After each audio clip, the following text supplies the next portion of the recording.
નમસ્કાર વિદ્યાર્થીઓ, સ્વાગત છે તમારું આપણા ઓનલાઈન પ્લેટફોર્મ એટલે કે ઓશન કોચિંગ ક્લાસીસની અંદર. તમારી પ્રથમ સત્રાંત પરીક્ષા ખૂબ જ નજીક આવી ગઈ છે અને એ પ્રથમ સત્રાંત પરીક્ષાની તૈયારીના ભાગરૂપે આપણે વિકાસ પરીક્ષા લક્ષી અસાઇનમેન્ટ જે છે એનું સોલ્યુશન ઘણા સમયથી કરી રહ્યા છીએ.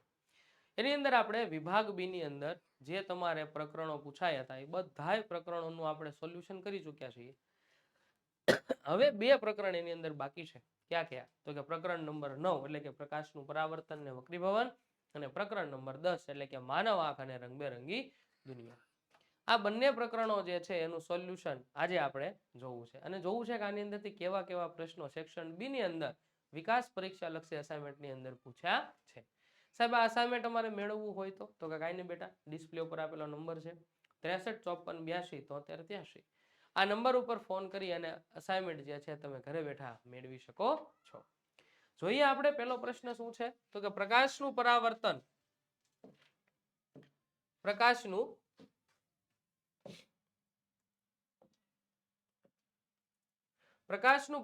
એટલે શું અને તેના પ્રકારો જણાવો. સૌથી પહેલો પ્રશ્ન 2 માર્ક્સમાં તો કે કોઈ વસ્તુ પર પ્રકાશ આપાત કરતા વસ્તુની સપાટી પરથી પ્રકાશની પાછા વળવાની ઘટનાને પ્રકાશનું પરાવર્તન કહે છે. આ કોઈ સપાટી છે, આ સપાટી કોઈ પર પ્રકાશી કિરણ આવીને આવી રીતે આમ જવાની આ જે ઘટના છે આને પ્રકાશનું પરાવર્તન કહે છે.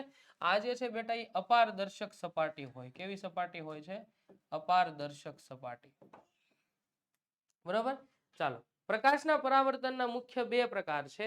એકને કહેવામાં આવે છે નિયમિત પરાવર્તન અને બીજાને કહેવામાં આવે છે અનિયમિત પરાવર્તન. નિયમિત અને અનિયમિત પરાવર્તન આ બંને જે છે બેટા પ્રકાશ પરાવર્તનના પ્રકારો છે. એની પણ તમે ચર્ચા જે છે પ્રકરણની, આપણને ખાલી પ્રકાર પૂછ્યા છે ખાલી નામ જ લખશું, એના વિશે સમજાવવાની વાત નથી. ત્યારબાદ પ્રકાશના પરાવર્તનના નિયમો જણાવો. સૌથી પહેલો નિયમ છે તો કે આપાત કોણ એટલે કે I, પરાવર્તન કોણ એટલે કે R, બંને સમાન હોય છે એટલે કે I is equal to R. આ હંમેશા સમાન હોય છે.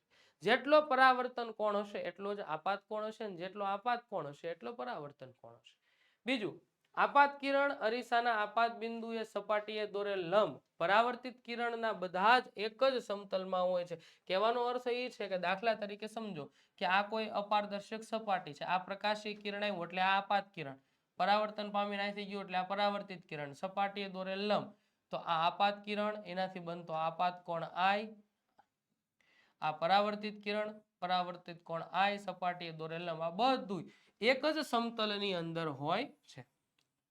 પણ એની અંદર ખાસ આપણને એક નોંધ આપી છે કે પ્રકાશ પરાવર્તનના નિયમો ગોલીય સપાટી સહિત બધા જ પ્રકારની સપાટીને લાગુ પડે છે. આ નિયમો નિયમિત તેમજ અનિયમિત બંને પ્રકારના પરાવર્તનને લાગુ પડે. પ્રશ્ન એવો થાય કે સાહેબ આ નિયમ તમે બે કીધા, એ બે જે છે કયા પરાવર્તનને લાગુ પડે, નિયમિત ને અનિયમિત? તો કે બેટા બે પ્રકારના પરાવર્તનને લાગુ પડે છે. પ્રકાશનું કિરણ અરીસા ઉપર લંબરૂપી આપાત થતું હોય ત્યારે તે જ માર્ગે પાછું પરાવર્તિત થાય છે એટલે કે I is equal to I અને R is equal to 0 થશે. એટલે કે I is equal to R is equal to 0. હું કામ તો કે બંને કોણ જે છે એક સરખા હોય છે. ચાંદી પ્રકાશનું ઉત્તમ પરાવર્તક, જો આ એક MCQ પૂછાઈ ગયેલો પ્રશ્ન છે કે પ્રકાશનું ઉત્તમ પરાવર્તક કોણ છે? ચાંદી છે. બરોબર. ચાલો, ત્યાર પછીનો પ્રશ્ન શું કીધો છે કે આપણે વાહનોમાં પાછળનું દ્રશ્ય જોવા માટેના અરીસા તરીકે બહિર્ગોળ અરીસો જ કેમ પસંદ કરીએ છીએ? અંતર્ગોળ અરીસો શા માટે? ને વાહનના સાઈડ મિરરની વાત છે. વાહનોમાં જે સાઈડ મિરર છે એની અંદર આપણે કેમ અંતર્ગોળની જગ્યાએ અંતર્ગોળ નથી વાપરતા અને બહિર્ગોળ જ વાપરીએ છીએ? તો જવાબમાં એવું છે કે બહિર્ગોળ અરીસાની સામે વસ્તુને ગમે તે સ્થાને મૂકવામાં આવે તો પણ તે બહિર્ગોળ અરીસો વસ્તુનું આભાસી, ચત્તું અને નાનું પ્રતિબિંબ આપે છે. એટલે એમાં પ્રતિબિંબ વસ્તુ સ્થાન છે બહુ મેટર કરતું નથી. અંતર્ગોળમાં મેટર કરે છે. અંતર્ગોળમાં પહેલા અનંત અંતરે છે, પછી વક્રતા કેન્દ્ર C થી દૂર છે, એક્ઝેક્ટ વક્રતા કેન્દ્ર C અને F ની વચ્ચે, F ઉપર, F અને ધ્રુવ P ની વચ્ચે વસ્તુ સ્થાન અંતર્ગોળમાં બહુ મેટર કરે છે, એના આધારે પ્રતિબિંબ રચાય છે. જ્યારે બહિર્ગોળની અંદર એવું હોતું નથી. બહિર્ગોળ અરીસા સમતલ અરીસાની સરખામણીમાં વિશાળ દ્રષ્ટિ ક્ષેત્ર ધરાવે. સમતલ આપણે જે છે ને અંતર્ગોળ અરીસો આવી રીતે અંદરની તરફ વળેલો હોય, જ્યારે બહિર્ગોળ અરીસો છે ને આવી રીતે આમ બહારની તરફ ઉપસેલો હોવાથી આજે એનું દ્રષ્ટિ ક્ષેત્ર છે ને એ વધી જાય. બરોબર, એટલે મોટા ભાગની પાછળની વસ્તુઓ જે છે એની અંદર કવર થઈ જાય છે, કારણ કે તે બહારની તરફ વક્રાકાર છે. જો જવાબમાં શું કીધું, તે બહારની તરફ વક્રાકાર છે. ઉપરના કારણોને લીધે ડ્રાઈવર બહિર્ગોળ અરીસામાં તેની પાછળના મોટા ક્ષેત્રનું દ્રશ્ય જોઈ શકે છે અને પોતાના વાહનને ટ્રાફિકમાં સુરક્ષિત રીતે હંકારી શકે છે.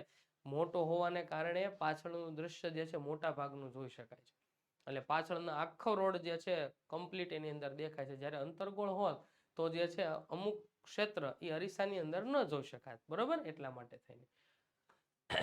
જેમ પ્રકાશના પરિવર્તનના નિયમો છે એમ જ પ્રકાશના વક્રીભવનના પણ નિયમો છે. શું છે તો કે પહેલો નિયમ, આપાત કિરણ પરાવર્તનની જગ્યાએ વક્રીભૂત કિરણ, બરોબર. બંને માધ્યમોને છૂટી પાડતી સપાટીએ આપાત બિંદુએ દોરેલ લંબ એક જ સમતલમાં હોય છે. જે ઓલા હતું ને એમ જ બધું એક સમતલમાં હોય છે. પ્રકાશના આપેલ રંગ તથા આપેલ માધ્યમોની જોડ માટે આપાત કોણના સાઇન અને વક્રીભૂત કોણના સાઇનનો ગુણોત્તર અચળ હોય છે અને આ નિયમને સ્નેલના નિયમ તરીકે ઓળખવામાં આવે છે. હવે જો વિદ્યાર્થીઓ અહીંયા શું કીધું છે, સ્નેલના નિયમ. આ તમારી સમક્ષ એક નવો શબ્દ આવ્યો, કારણ કે અહીંયા આપાત કોણ અને વક્રીભૂત કોણ જેમ આપણે પરાવર્તનના નિયમમાં સમાન હતા ને એમાં એ સમાન નથી. અહીંયા બેયનો આપણે અચળ લેવાના છે. શું લેવાના છે? અચળ લેવાના છે. એટલે કે જ્યારે તમે સાઇન આઈ અને સાઇન આર આ બંને લેશો તેનું મૂલ્ય હંમેશા તમને અચળ મળે. કેવું મળે? અચળ મળે છે. ઓલામાં શું મળતું હતું કે ઓલાની અંદર જે છે બે મૂલ્ય આપણને સમાન મળતા હતા. કેવા મળતા હતા? સમાન મળતા હતા. ખ્યાલ આવ્યો કે નો ખ્યાલ આવ્યો? ચાલો, ત્યાર પછીનો નેક્સ્ટ ક્વેશ્ચન આપણે જોઈએ ડિસ્પ્લે ઉપર શું આવ્યો તો કે અંતર્ગોળ અરીસાના ઉપયોગો જણાવો. અંતર્ગોળ અરીસાના ઉપયોગો શું આપી શકાય તો કે અંતર્ગોળ અરીસાના ઉપયોગમાં સૌથી પહેલો ઉપયોગ, કેનો ઉપયોગ? ટોર્ચ એટલે કે લાઇટ, સર્ચ લાઇટ, વાહનોની હેડલાઇટ વગેરેની અંદર પરાવર્તક તરીકે થાય છે. આ બધાની અંદર એનો ઉપયોગ થાય. સાથે સાથે દાઢી, મેકઅપ કરતી વખતે અરીસામાં ચહેરાનું મોટું પ્રતિબિંબ જોવા, આ બધી વસ્તુઓ જોવા માટે જે છે અંતર્ગોળ અરીસાના, અને અરીસાના ઉપયોગો વારંવાર પૂછાય છે, કા અંતર્ગોળ અને કા બહિર્ગોળ. દાંતના ડોક્ટરો દર્દીઓના દાંતનું મોટું પ્રતિબિંબ જોવા માટે, દાંતની કોઈ સર્જરી કરવી હોય તો દાંતનું પ્રતિબિંબ મોટું જોવું પડે, અને મોટું જોવા માટે થઈને આ અરીસાનો ઉપયોગ કરે છે, દાંતના ડોક્ટરો કરે. ત્યારબાદ સૂર્ય કુકર અને સૌર ભઠ્ઠીમાં મોટા અંતર્ગોળ અરીસા વાપરીને સૂર્યપ્રકાશને કેન્દ્રિત કરીને ગરમી મેળવવામાં આવે છે. મોટી સૂર્ય ભઠ્ઠીઓ હોય એની અંદર મોટા મોટા આવા અરીસા મૂકેલા હોય અને મોટા અરીસાઓને કારણે દૂરથી આવતો સૂર્યપ્રકાશ જે છે એને કેન્દ્રિત કરી અને ગરમી મેળવવામાં આવે છે. ત્યારબાદ ડોક્ટરના હેડ મિરર તરીકે દર્દીની આંખો, કાન, નાક, ગળા આ બધા ભાગોની તપાસ થાય. ડોક્ટર જોયું તેમ અહીં ઉપર પહેરે, ઓપરેશન વખતે તપાસ કરતી વખતે પહેરે છે ને, એને હેડ મિરર કહેવાય. કાન, નાક, ગળાના આ બધા ઓપરેશન કરવા માટે આ બધાની તપાસ કરતા ડોક્ટરો હોય ને એની પાસે એવું હોય, અહીંયા હેડ મિરર રાખે. એ બધાની અંદર કયા અરીસાનો ઉપયોગ થાય છે? અંતર્ગોળ અરીસાનો ઉપયોગ થાય છે. રિફ્લેક્ટિંગ ટેલિસ્કોપ એટલે કે દૂરબીનની અંદર પણ અંતર્ગોળ અરીસાનો જ ઉપયોગ થાય છે.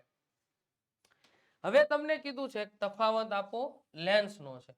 બહિર્ગોળ લેન્સ અને અંતર્ગોળ લેન્સ બેના તફાવતના મુદ્દાઓ આપણે લખવાનું. જો એવું નથી કે લેન્સ અને અરીસાઓ જે અંતર્ગોળ ને બહિર્ગોળ આપ્યા છે ખાલી વ્યાખ્યા ને એવું જ પૂછાય, નહીં, તફાવત પણ પૂછાય, બરોબર ને. અહીંયા આપણને તફાવત આપ્યો છે, જોઈએ કે જે લેન્સ મધ્ય ભાગમાં જાડો અને કિનારીના ભાગે પાતળો હોય એને બહિર્ગોળ લેન્સ કહેવામાં. મધ્ય ભાગમાં જાડો અને કિનારીના ભાગે પાતળો, આ મધ્ય ભાગમાં જાડો અને કિનારીએ પાતળો.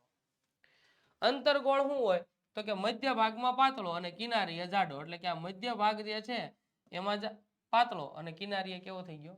જાડો હોય છે. તેના પર પડતા સમાંતર કિરણોને કેન્દ્રિત કરે છે અને તેથી તેને અભિસારી લેન્સ કહે છે. કોને? તો કે આનું બીજું નામ છે, આને કહેવામાં આવે અભિસારી લેન્સ. અને જ્યારે અંતર્ગોળ જે છે એ કેન્દ્રિત નથી કરતો, વિકેન્દ્રિત કરે છે, પ્રકાશને વધારે વિસ્તૃત કરે છે, એટલે એને કહેવામાં આવે અપસારી લેન્સ. કયો લેન્સ કહેવામાં આવે? અપસારી લેન્સ. અપસારી લેન્સ. ત્યારબાદ તેના વડે વાસ્તવિક તેમજ આભાસી બંને પ્રકારના પ્રતિબિંબ મળે છે. બહિર્ગોળ લેન્સ વડે વાસ્તવિક અને આભાસી કિરણાકૃતિઓ તમે જોવો તમને ખબર પડે, 6 કિરણાકૃતિઓમાંથી 5 કિરણાકૃતિઓમાં તમને વાસ્તવિક પ્રતિબિંબ મળતું હતું, જ્યારે છઠ્ઠી અને છેલ્લી કિરણાકૃતિમાં બહિર્ગોળ લેન્સ વડે રચાતું પ્રતિબિંબ આભાસી મળે છે. એટલે આભાસી અને વાસ્તવિક બંને પ્રકારના પ્રતિબિંબ જે છે એ બહિર્ગોળ લેન્સથી મળે છે. જ્યારે અંતર્ગોળ લેન્સમાં તો કે એનાથી ફક્ત ને ફક્ત તમને આભાસી જ મળે છે, વાસ્તવિક પ્રતિબિંબ એનાથી મળતું નથી. બીજું, બહિર્ગોળ લેન્સ વડે મળતું આભાસી પ્રતિબિંબ વસ્તુ કરતા કદમાં મોટું હોય છે. વસ્તુ કરતા કદમાં કેવું હશે? મોટું હશે. જે આભાસી પ્રતિબિંબ મળે છે અને અહીંયા જે છે આભાસી પ્રતિબિંબ મળે છે પણ એ વસ્તુ કરતા કદમાં કેવું છે? નાનું છે. તો આવા તફાવતના મુદ્દાઓ જે છે તમે 2 માર્ક્સની અંદર પૂછાય તો લખી શકો છો. ચાલો, પ્રકરણ નંબર 9 ની વાત થઈ. પ્રકરણ નંબર 10 ની વાત કરીએ, માનવ આંખ અને રંગબેરંગી દુનિયા. કે દ્રષ્ટિની વક્રાકાર ખામીઓના મુખ્ય પ્રકાર. ખામીઓ કેટલા પ્રકારની છે? 3 પ્રકારની છે. સૌથી પહેલી લઘુ દ્રષ્ટિની ખામી, જેને માયોપિયા કહેવામાં આવે, કે જેની અંદર આપણને શું દેખાય છે? તો કે નજીકનું દેખાય છે, દૂરનું દેખાતું નથી. હાઇપરમેટ્રોપિયા, ગુરુ દ્રષ્ટિની ખામી, દૂરનું દેખાય છે, નજીકનું દેખાતું નથી. અને પ્રેસ બાયોપિયા, વધતી જતી ઉંમરે સિલિયરી સ્નાયુઓ નબળા પડી જવાને કારણે જોવાની ક્ષમતાઓ જે છે એ નબળી પડી જાય છે.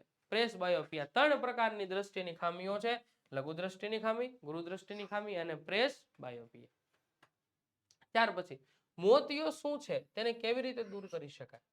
તો કે મોટી ઉંમરની વ્યક્તિના આંખના લેન્સમાં દુધિયા રંગનું અથવા તો વાદળછાયું પડ જામી જાય છે, ત્યારે તે અંશતઃ અથવા તો સંપૂર્ણ દ્રષ્ટિ ગુમાવે છે. જે આંખનો લેન્સ હોય એની ઉપર દુધિયા રંગનું અથવા તો વાદળછાયું જે છે આખું એક પડ જામી જાય છે, અને આ પ્રકારની ખામીને મોતિયા તરીકે એટલે કે કટ્રેક્ટર તરીકે ઓળખવામાં આવે છે. તેની સર્જરી એટલે કે એનું ઓપરેશન કરવું પડે. આપણે સાંભળીએ છીએ ને, આપણી આસપાસની અંદર પરિવારમાં અથવા આજુબાજુ રહેતો શેનું ઓપરેશન કરાવવું હોય? તો કે મોતિયાનું ઓપરેશન કરાવ્યું.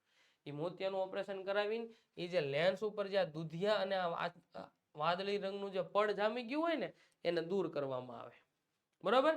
ચાલો, ત્યાર પછી પ્રકાશનું વિભાજન એટલે શું અને વર્ણપટ એટલે શું? પ્રકાશનું વિભાજન કોને કહેવાય? એનાથી જે રચાય છે વર્ણપટ એટલે શું? તો કે પ્રકાશનું તેના ઘટક રંગોમાં વિભાજન થવાનું.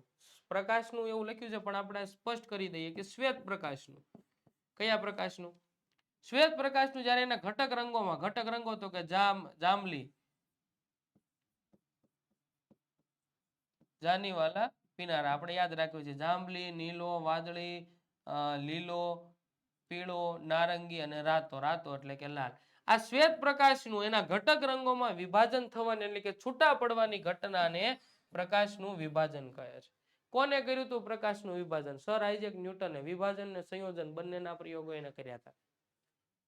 અને એનાથી જે આખો રંગોનો એક પટ્ટો તૈયાર છે. દાખલા તરીકે અહીંયા પ્રિઝમ છે, આ શ્વેત પ્રકાશ આવ્યો, વક્રીભવન વિભાજન થયું, આવી રીતે જે છે આ 7 રંગોનો આ પડદા ઉપર 7 રંગો તમને મળ્યા, તો એ 7 રંગોને વર્ણપટ કહેવામાં આવે. તો શું કીધું? તો કે કિરણપુંજના રંગીન ઘટકોના પટ્ટાને વર્ણપટ કહે છે, અને શ્વેત પ્રકાશનું 7 રંગના પટ્ટાઓમાં જુદું જુદું વિભાજન થાય છે, જેને શ્વેત વર્ણપટ કહેવામાં આવે છે. વર્ણપટ એટલે જે શ્વેત પ્રકાશનું વિભાજન કર્યાથી જે આપણને અલગ અલગ 7 રંગોનો પટ્ટો મળ્યો છે એને કહેવામાં આવે છે વર્ણપટ. ગ્રહો કેમ ટમટમતા નથી? તો આમાં પ્રશ્ન એવો છે કે તારા ટમટમે છે પણ ગ્રહો કેમ ટમટમતા નથી? એ બેની કમ્પેરિઝન છે. તો એની અંદર જોઈએ કે ગ્રહો તારાઓની સરખામણીમાં પૃથ્વીથી ઘણા નજીક છે, જ્યારે તારા એટલે કે સ્ટાર પૃથ્વીથી અનંત અંતરે દૂર છે. તેઓ તારાઓની સાપેક્ષે મોટા દેખાય છે. જે વસ્તુ દૂર છે એ ઓછી નાની દેખાય, જે વસ્તુ નજીક છે એ મોટી દેખાય. એટલે ગ્રહો નજીક છે તે મોટા દેખાય છે. તારાઓ પૃથ્વીથી ઘણા દૂર હોય છે અને તે કેવા દેખાય? મેં કીધું ને, દૂર છે ઘણા, એટલે કેવા દેખાય છે? નાના દેખાય છે. તારાઓ બિંદુવત ઉદ્ગમ અને ગ્રહો પ્રકાશના વિસ્તૃત ઉદ્ગમ તરીકે વર્તે છે. એટલે કે તેમને ઘણા બિંદુવત ઉદ્ગમોનો સમૂહ તરીકે ગણવામાં આવે છે. તેમને એટલે કોને? તો કે ગ્રહોને. હવે છે હું તારાઓ પૃથ્વીથી ઘણા બધા અંતરો છે, એટલે એકદમ નાના નાના એવા ટપકા સ્વરો. રાત્રે આપણે જોઈએ નાનું ટપકું હોય એવું લાગે. શું કામ? તો કે દૂર છે એટલે. જ્યારે ગ્રહો જે છે એ ગ્રહો પૃથ્વીથી ઘણા નજીક છે, એટલે એક મોટો વિસ્તૃત ઉદ્ગમ હોય ને, મોટું એવું આપણને લાગે. એ મોટો વિસ્તૃત ઉદ્ગમ આપણે એવું પણ સમજી શકીએ, ઘણા બધા નાના ટપકાઓ ભેગા થઈને એક મોટું વિસ્તૃત ઉદ્ગમ બનેલું છે. જો આપણે ગ્રહને બિંદુવત પ્રકાશ ઉદ્ગમોના સમૂહ તરીકે ગણીએ તો બધા જ બિંદુવત પ્રકાશ ઉદ્ગમોમાંથી આપણી આંખમાં પ્રવેશ કરતા પ્રકાશની કુલ પરિવર્તન એટલે કે ફેરફારનું સરેરાશ મૂલ્ય 0 થઈ જાય છે. તેથી જ ટમટમવાની અસર નાબૂદ થાય છે, અને આ કારણે ગ્રહો ટમટમતા નથી. એ બધા બિંદુવત ઉદ્ગમો છે એમાંથી આવતા પ્રકાશીય કિરણો જ્યારે આપણે આંખમાં પ્રવેશે છે તો શું કીધું તો કે આંખમાં પ્રવેશ કરતા પ્રકાશની માત્રા જે છે એ કુલ માત્રાનું પરિવર્તન એટલે કે ફેરફાર શૂન્ય થઈ જાય છે અને શૂન્ય થઈ જાય એટલે ટમટમતા હોય એવી અસર આપણને લાગે ખરેખર તો ટમટમતા સ્ટાર પણ નથી બરાબર આ ખગોળીય કે વિજ્ઞાન છે બરાબર ટમટમતા તો એ નથી પણ કેટલીક એવી કુદરતી ઘટનાઓ આપણે જોઈએ છે જેના કારણે આપણને ટમટમતા હોય કેટલાક અવકાશીય પદાર્થો જે છે એની અંદર ભાગ ભજવે છે અને ખાસ કરીને તો પર્યાવરણ આપણે વાતાવરણીય વક્રીભવનની ઘટનાની અંદર બહુ મોટો ભાગ ભજવે છે એટલા માટે ટમટમતા હોય એવું લાગે છે કે તમને લાગે સ્ટાર સૂર્ય ટમટમે છે સૂર્ય પણ એક પ્રકારનો તારો છે લ્યો મન કયો ટમટમે છે હે નથી ટમટમતું બરાબર પણ એ એક પ્રકારની ખગોળીય ઘટના છે ચાલો ત્યાર પછીનો પ્રશ્ન છે માનવની સામાન્ય આંખ 25 સેન્ટીમીટર થી નજીક રહેલી વસ્તુને સ્પષ્ટ કેમ જોઈ શકते જોઈ તો શકે જ છે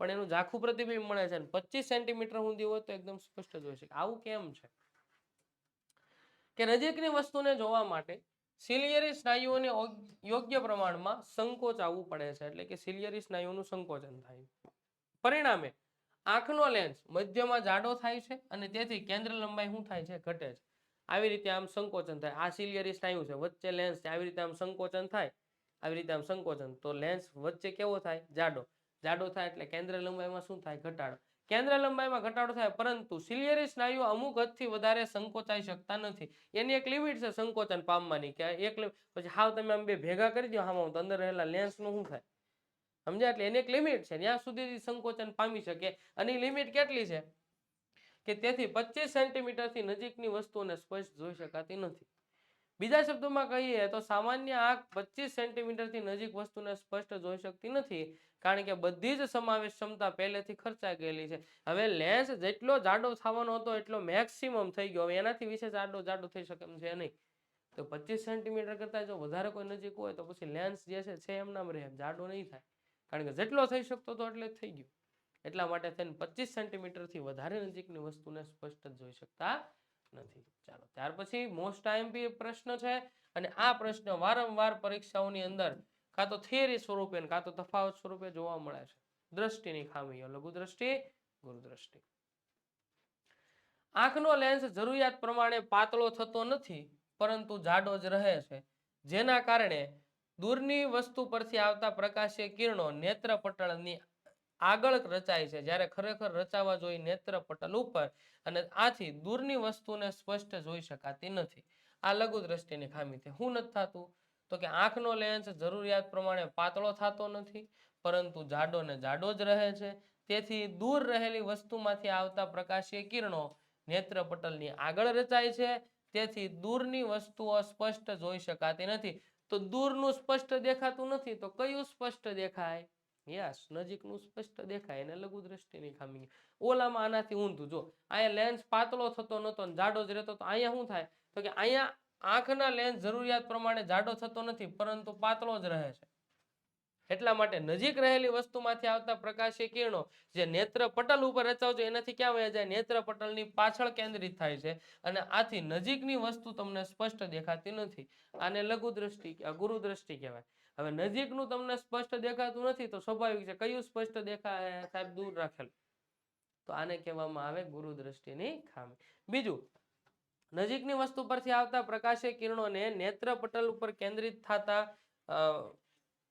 થાય છે આથી કઈ વસ્તુ જો કે જો મેં કીધું આ નજીકની વસ્તુ સ્પષ્ટ જોઈ શકાય છે અને અહીંયા દૂરની વસ્તુ સ્પષ્ટ જોઈ શકાય છે બરાબર લઘુ દ્રષ્ટિમાં યોગ્ય કેન્દ્ર એનું નિવારણ તો કે યોગ્ય કેન્દ્ર લંબાઈ વાળો અંતર્ગોળ લેન્સ તમે વાપરો તો જે પ્રતિબિંબ નેત્રપટલની આગળ આવતું હતું ને એ પાછું એકદમ નેત્રપટલ ઉપર વયું જાય એટલે તમને પાછું દેખાવા મળે ગુરુ દ્રષ્ટિમાં આનાથી ઊંધું તો કે બહિર્ગોળ લેન્સ યોગ્ય પાવર વાળો બહિર્ગોળ લેન્સ વાપરો કે જે પ્રતિબિંબ નેત્રપટલની પાછળ વયું ગયું ને પાછું ક્યાં આવી જાય એક્ઝેક્ટ નેત્રપટલ ઉપર આવી જાય એકદમ સિમ્પલ તફાવત છે આપણને આવડે એવું ચાલો ત્યાર પછીનો પ્રશ્ન છે ભયદર્શક સિગ્નલમાં પ્રકાશનો રંગ હંમેશા લાલ જ કેમ રાખવામાં આવે છે જોયું હોય આપણે ઘણા બધા ટ્રાફિકના સિગ્નલ હોય ટ્રેનના સિગ્નલ હોય આ બધી જગ્યાએ મોટા ભાગે આપણે જોઈએ ને તો લાલ રંગ જ આપણને દેખાય છે તો સાહેબ એ બનાવવા વાળાનો લાલ રંગ ફેવરિટ હશે એટલે બનાવ્યું છે ના ભાઈ ના એવું નથી લાલ રંગ શા માટે છે તો ગજોના જવાબમાં આપણે જોઈએ કે લાલ રંગના પ્રકાશની તરંગ લંબાઈ વધુ હોય ધુમ્મસ અથવા તો ધુમાડાની હાજરીમાં બીજા રંગની સાપેક્ષે તે સૌથી વધુ પ્રકિરણ થાય છે. એટલે ધુમ્મસ ધુમાડો હોય ને તો લાલ રંગ તો તમને ઝાખો ઝાખો દેખાય ખરા, અને જેથી ઘણા દૂરથી તમે લાલ રંગને જોઈ શકો છો. માટે લાલ રંગનો ઉપયોગ જે છે ને આ બધી વસ્તુમાં થાય. એક જ શબ્દમાં જવાબ છે કે લાલ રંગની તરંગ લંબાઈ વધારે હોય. બરાબર. બીજું, વરસાદ પડ્યા પછી આકાશમાં મેઘધનુષ્ય દેખાય છે. કારણ આપો. વરસાદ પડે પછી આકાશની અંદર આપણને જાનીવાલી પીનારા, જેને આપણે મેઘધનુષ કહીએ છીએ, દેખાય છે. શું કામ? કારણ કે વરસાદ પડશે એટલે પાણીના ટીપાઓ જમીન ઉપર પડશે, અને આ પાણીના ટીપા એક પ્રિઝમ તરીકે વર્તે છે, અને સૂર્યમાંથી આવતા શ્વેત પ્રકાશના કિરણનું વક્રીભવન ને વિભાજન, પૂર્ણ આંતરિક પરાવર્તન ને ફરી પાછું વક્રીભવન કરી સરસ મજાનો રંગીન પટ્ટો એક જે છે આકાશમાં રચે છે, જેને આપણે મેઘધનુષ કહીએ છીએ.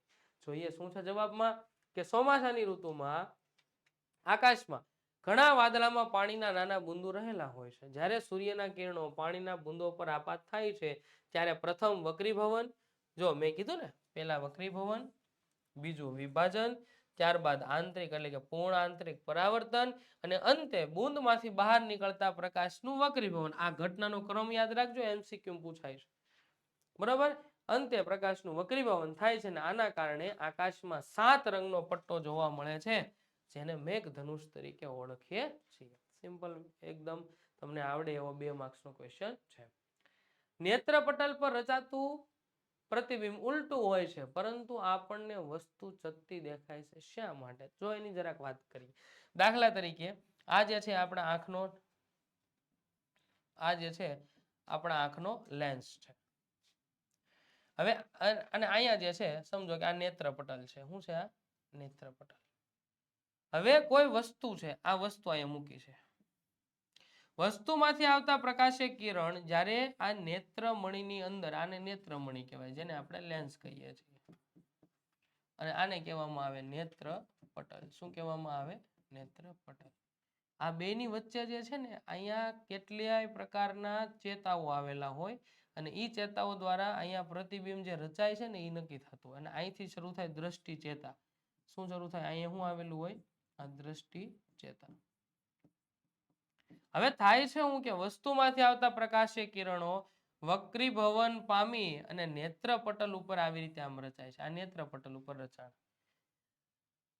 જે નેત્રપટલ પર પ્રતિબિંબ રચાણું એ અહીંયા રાખેલી વસ્તુ જે છે એનું જ પ્રતિબિંબ છે, પણ એ પ્રતિબિંબ જ્યારે અહીંયા વક્રીભવનની ઘટના થાય એટલે આખું પ્રતિબિંબ અહીંયા ઊંધું રચાણું. એટલે જ કીધું કે નેત્રપટલ ઉપર કેવું રચાય પ્રતિબિંબ? ઉલટું. હવે ઈ ઉલટું પ્રતિબિંબ રચાણું ઈ આ દ્રષ્ટિ ચેતા મારફતે વીજ રાસાયણિક સંકેતોમાં રૂપાંતર પામશે. કયા સંકેતો? વીજ રાસાયણિક સંકેતો. અને આ વીજ રાસાયણિક સંકેતોમાં જેવું રૂપાંતર પામશે એટલે આ ઊંધી આકૃતિ જે છે એ ફરી વખત જેમ છે ને એમનામ આપણને સીધી દેખાય. તો આ વીજ રાસાયણિક સંકેતોની અંદર દ્રષ્ટિચેતાની અંદર અહીંયા જે છે 2 પ્રકારના કોષો હોય છે. એકને કહેવામાં આવે છે દંડ કોષો, અને એકને કહેવામાં આવે છે શંકુ કોષો. આ બંને જે છે એ અલગ અલગ, કારણ કે એની અંદરથી જે દંડ કોષો અને શંકુ કોષો જે છે એ એક રંગ નક્કી કરે છે, અને એક જે છે પ્રકાશની તીવ્રતા નક્કી કરે છે.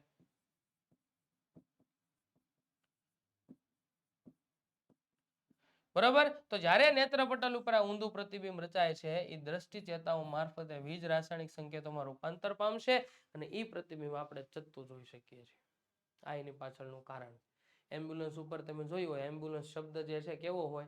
ઊંધો લખેલો હોય. ઊંધો એટલા માટે લખેલો હોય કે જે અહીંયા આપણો જે નેત્રમણી છે ને ભાઈ, આપણો નેત્રમણી કેવા ટાઈપનો છે? તો કે આ જે છે ને એ બહિર્ગોળ પ્રકારનો છે. કેવા પ્રકારનો છે?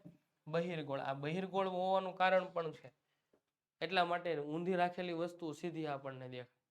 બરાબર. જો અહીંયા અંતરગોળ હોત ને તો બધું જેમ છે એમ નામ થઈ ગયું હોત અંદર. બરાબર. પણ એવું થતું નથી. અહીંયા રાખેલો લેન્સ એની બહિર્ગોળ છે, સાથે સાથે આ દ્રષ્ટિચેતા મારફતે વીજ રાસાયણિક સંકેતો બને છે. ખાસ તો બહિર્ગોળ અને આ દ્રષ્ટિચેતા 2 મહત્વનો ભાગ ભજવતા હોવાને કારણે વસ્તુ આપણને ચત્તી દેખાય છે. ચાલો, ત્યાર પછી રંગ અંધત્વ એટલે શું? તેનો ઉપચાર કેવી રીતે કરી શકાય છે? રંગ મેં હમણાં જ વાત કરી, 2 પ્રકારના કોષો છે રેટિનામાં, શંકુ કોષ અને દંડ કોષ. એમાંથી એક જે છે રંગ પારખવાનું કામ કરે છે. કોણ પારખવાનું કામ કરે છે? તો કે રંગ અંધત્વ એ આંખની ખામી છે કે જેમાં વ્યક્તિની આંખની રેટિનામાં રહેલા શંકુ કોષો અપૂરતા હોય છે અને આને કારણે વ્યક્તિ જે છે ચોક્કસ રંગ વચ્ચેનો ભેદ પારખી શકતો નથી. એટલે કે કયો રંગ છે એ પારખી દંડ કોષોની શંકુ કોષોની સંખ્યા કેવી હોય? ઓછી હોય. અને શંકુ કોષોની સંખ્યા ઓછી હોવાને કારણે કયો રંગ છે અને કયો નહીં એનો ભેદ સ્પષ્ટ થતો નથી. ત્યાર પછીનો પ્રશ્ન છે કે આંખના નીચેના ભાગોના વૈજ્ઞાનિક નામ આપો. આંખથી મગજ સુધી લઈ જતા સંદેશા, બરોબર, જેને વીજ રાસાયણિક સંદેશાઓ કહેવાય અથવા તો સંકેતો કહેવાય, જે દ્રષ્ટિ ચેતા મારફતે, એટલે નામ શું છે? દ્રષ્ટિ ચેતાઓ, બરોબર.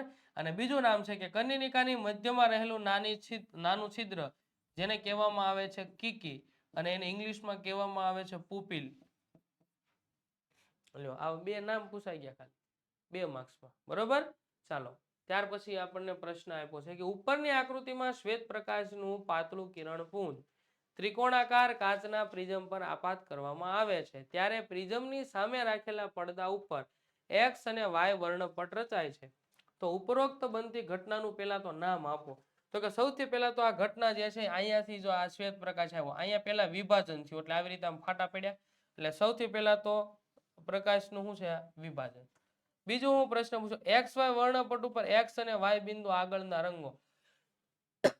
સૌથી નીચે જાંબલી રંગ હોય અને સૌથી ઉપર રાતો રંગ હોય, બરાબર. એટલે જો X બિંદુએ કેવો રંગ? જાંબલી રંગ, અને Y બિંદુએ લાલ. લાલ એટલે કે રાતો રંગ, જાંબલી અને લાલ રંગ હોય. લ્યો, આવો પ્રશ્ન તમારે પૂછાઈ ગયો. વ્યાખ્યા આપો. આંખની સમાવેશ ક્ષમતા કોને કહેવાય? જોઈએ વ્યાખ્યા કે નજીક તેમજ દૂરની વસ્તુને તીક્ષ્ણ પ્રતિબિંબ નેત્રપટલ ઉપર રચાય અને સ્વસ્થતાપૂર્ણક સુસ્પષ્ટ તમે કોઈ પણ વસ્તુને જોઈ શકો તો એમાં જરૂરિયાત મુજબ લેન્સને જે છે એ લેન્સની કેન્દ્ર લંબાઈમાં વધારો ઘટાડો, એટલે કે લેન્સની કેન્દ્ર લંબાઈમાં ફેરફાર કરવો પડે છે. અને લેન્સની કેન્દ્ર લંબાઈમાં ફેરફાર કરવાની જે ક્ષમતા છે એ ક્ષમતાને સમાવેશ ક્ષમતા કહે છે. લેન્સની કેન્દ્ર, દાખલા તરીકે આ સિલિયરી સ્નાયુ છે, વચ્ચે લેન્સ મૂકેલો છે, તો ક્યારેક લેન્સ પાતળો કરવા માટે સિલિયરી સ્નાયુઓ ખેંચશે, ક્યારેક જાડો કરવા માટે આવી રીતે આમ કરશે. તો આ જે આંખની આવી રીતે આ ક્ષમતા છે ને એને સમાવેશ ક્ષમતા કહેવાય, જે સિલિયરી સ્નાયુઓ પાસે હોય છે. બીજો પ્રશ્ન, માનવ આંખ માટે દૂરબિંદુ એટલે શું? તો કે માનવ આંખ અનંત અંતર સુધી દૂર જોઈ શકે છે એને તેનું દૂરબિંદુ કહે છે. જો કે દૂરના જે અંતર સુધી માનવ આંખ સ્પષ્ટ રીતે જોઈ શકે છે તે અંતરને માનવનું દૂરબિંદુ. નજીક બિંદુ કોને કહેવાય? તો કે માનવ આંખ સ્વસ્થપૂર્ણ સ્પષ્ટ 25 સેન્ટીમીટર સુધી જોઈ શકે છે એને એનું નજીક બિંદુ કહેવાય. ખ્યાલ આવ્યો? ત્યાર પછીનો પ્રશ્ન છે કે પ્રકાશનું પ્રકિરણન કોને કહેવાય? તે કયા પરિબળો પર આધાર રાખે છે? પ્રકિરણન એટલે શું?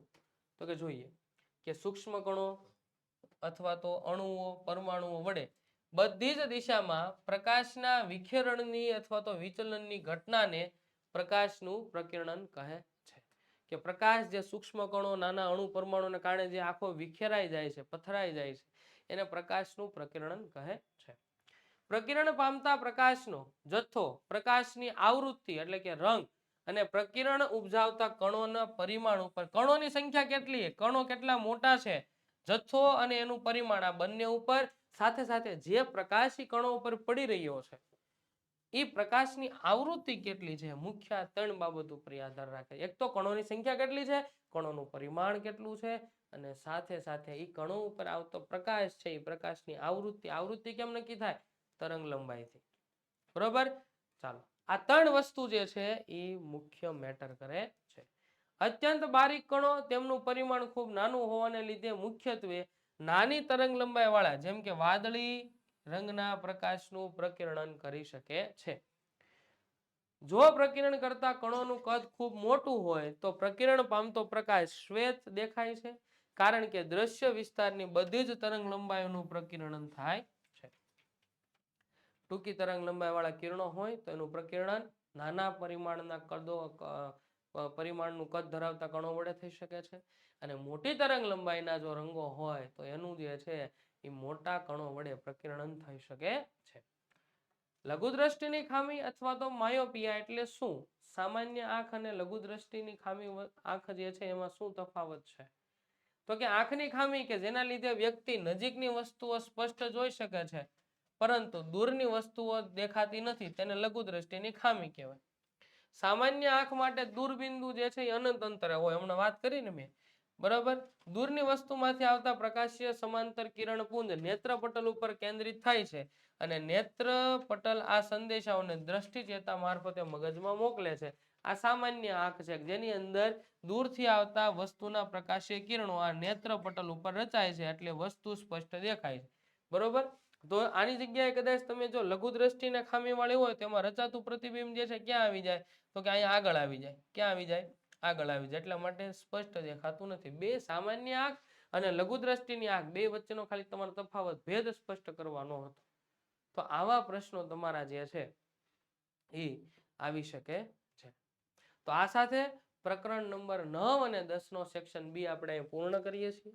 હવે પછી નેક્સ્ટ વિડીયોની અંદર આપણે આગળના પ્રકરણો વિશેની ચર્ચા કરશું જે તમારા સેક્શન સી માટે આપેલા છે. ત્યાં સુધી આ જેટલા પણ વિડીયો તમે જોયા છે બધાનો સંપૂર્ણ અભ્યાસ કરો, ખૂબ મહેનત કરો અને આવનારી પરીક્ષાઓ માટે સશસ્ત્ર એકદમ સજ્જ અને તૈયાર થઈ જાઓ. ત્યાં સુધી બધાને જય હિન્દ, જય ભારત.